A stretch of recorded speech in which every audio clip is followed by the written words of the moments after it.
Hi, this is RGOnax and we talk about things that don't matter. The gaming industry is in a rather precarious spot right now. There's a lot of corporations and companies out there that do really scummy business practices that don't really inspire much confidence when it comes to the future of this little hobby that we all love so much. Things really do need to change, and soon. And it's just rather unfortunate that we, gamers, have to fight the industry so much just to make sure that things remain in an acceptable state. This really shouldn't be the case. It's so damn unfortunate that right now, the status quo is gamers fighting the gaming industry to change the status quo. A few years ago, when they announced $70 games, gamers fought to stop that from happening. And for a while it did work, but eventually we lost. $70 became the standard AAA game price, and it's happening again with $80. And currently, right now, it seems to work sometimes. For example, all of the backlash that happened with Borderlands 4. Apparently, Gearbox Studio was really playing with the idea of making their game $80. It wasn't until the immense amount of backlash that forced them to lower the game price to become $70. Some people might say that it was always going to be $70, but I'm convinced that if it wasn't for this pushback from the community, they would have been more than happy to have the game be $80. Our voices have power, but eventually, it's not going to be enough. This fight that we're currently having with companies about making games less than $80, it's a fight that I truly believe, no matter how hard we fight, we're eventually going to lose. It happened with $70 and it's gonna happen again here. But that doesn't mean you should give up. Absolutely not. You should fight for what you think is right. And in this case, a lot of these corporations will try their damnedest to make sure that they can abuse and use us for everything that we are worth. And we shouldn't stand for that. Our voices have power, and we can force companies to make pro-consumer choices. Do you guys remember when Helldivers 2 had that PlayStation account bullshit going on, where a substantial number of countries couldn't use their games? There was outrage about that, and then guess what? Eventually, they turned it around. It took a while, but it worked. Our pushback actually ended up doing something. Another more recent example is with Splitgate 2. There's enough material here to make an entire other video talking about Splitgate, but I'm just gonna specifically focus on the microtransactions of the game. People were appalled by the extreme prices for some of the cosmetics and microtransactions in this game. And people gave the developers a lot of shit for it. A lot of pushback. And guess what? They slashed the prices for all of their microtransactions across the board. It's really dumb and stupid that we had to do that in the first place. It's hilarious that the Splitgate 2 developers actually thought that this was a reasonable price for a Portal cosmetic. But hey, credit where credit is due, they listened to the community. It's just dumb that they had to do that in the first place. Let's also not forget that this industry is firing its own people, its own employees, workers, and developers at record-breaking pace. Literally in the last few years, probably thousands, tens of thousands of people within the gaming industry, not higher-ups, everyday workers, developers, coders, what have you, they are losing their jobs en masse. Job security in the gaming industry is damn near non-existent. You would think that the most profitable form of media, video games, would care more about the people who make the video games, but apparently that's not the case. And it's baffling that people don't talk about this more often. And right now, the big hot debate going on is the Stop Killing Games movement, which I fully support, by the way. I made an entire other video talking about it. Go check that out if you want. I also just rant about Pirate Software because that guy's a total tool. But currently right now, the Stop Killing Games movement really needs to succeed, because this battle is a battle worth fighting for. We gamers are currently fighting both governments and corporations just to prove that we actually own the games that we buy. Which, if you really take a second to listen to that, it's insane that we have to actually fight for this distinction in the first place. Imagine having to argue to a lawyer out there saying that yes, the games that we bought with our hard-earned money needs to be proven that it is ours. Ridiculous. This is not the point of the video, but I just remembered this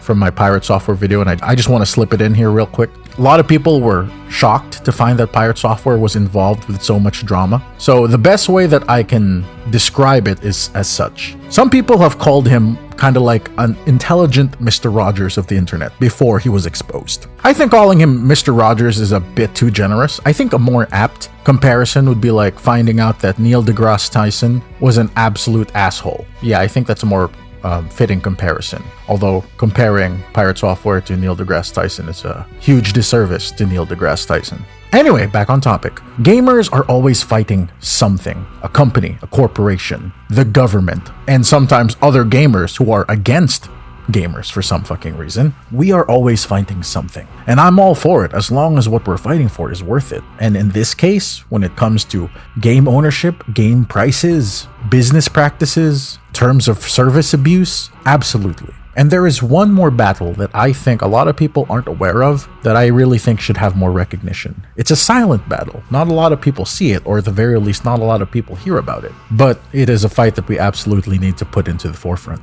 It's whenever passionate indie developers don't get the recognition that they deserve. As the AAA industry continues to languish and, well, for lack of a better word, go to shit. Indie games, on the other hand, are going through a golden age right now. And I'm happy that a lot of people also picked up on this. I think indie games are being consumed at a higher rate more than any other point in history, and that's a great thing. However, my fear is that once AAA companies realize that people are flocking to indie games, I feel like that these bigger companies are gonna start doing some shady, undermining tactics. I fear, genuinely, that these big corporations will see these indie developers as a real threat. And rather than improve their own games to win back audiences, I genuinely fear like they're going to do some shit that will undermine the passionate indie developers. Whether that be stopping them from releasing their games on their respective storefronts. Maybe indie games won't be seen on major consoles anymore. Like, for example, they might stop allowing indies to appear on the PlayStation, for example.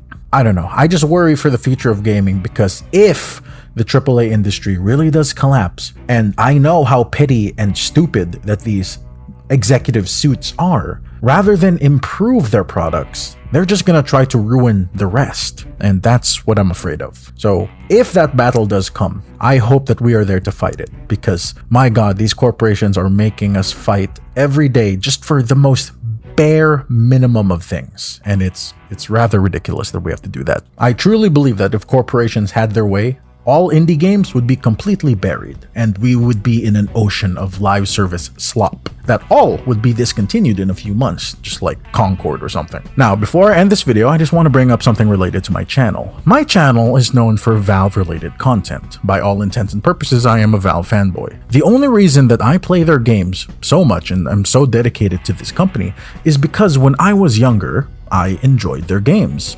And so I stuck around. Valve being pro-consumer and pro-customer, that was just a coincidence. I didn't become a Valve fanboy because they were pro-consumer or pro-customer. That was just a fortunate accident. I was a dumb kid. I didn't even know what being pro-consumer even meant. But Valve being those things did affect me as I grew up. I have many other friends who were formerly Riot Game fans, Blizzard fans, Ubisoft fans. None of them are fans of them anymore. Some of them state it's because those companies' games went to shit, which is, admittedly, a very reasonable thing to not be a fan of a company anymore. But many of them stopped being fans because of all the scummy things that those companies did.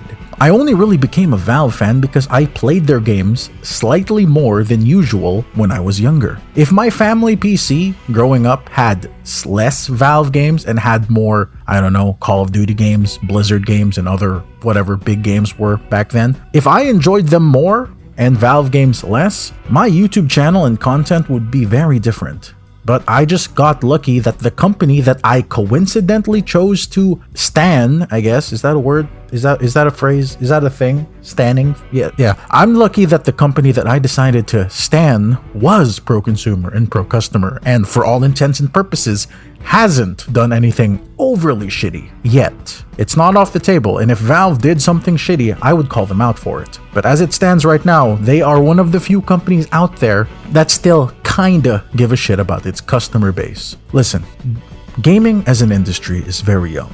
It only really took off in the late 90s, and I'm talking about like as a big industry. It only really took off in the 90s. And all of these things that we're experiencing right now, these are industry growing pains, for sure. But it's pain nonetheless. And it just hurts to see corporations trying to harm the very people who enjoy this industry so much. So, in conclusion, keep fighting the good fight, Internet Wanderer. This is a hobby worth fighting for. Thanks for watching.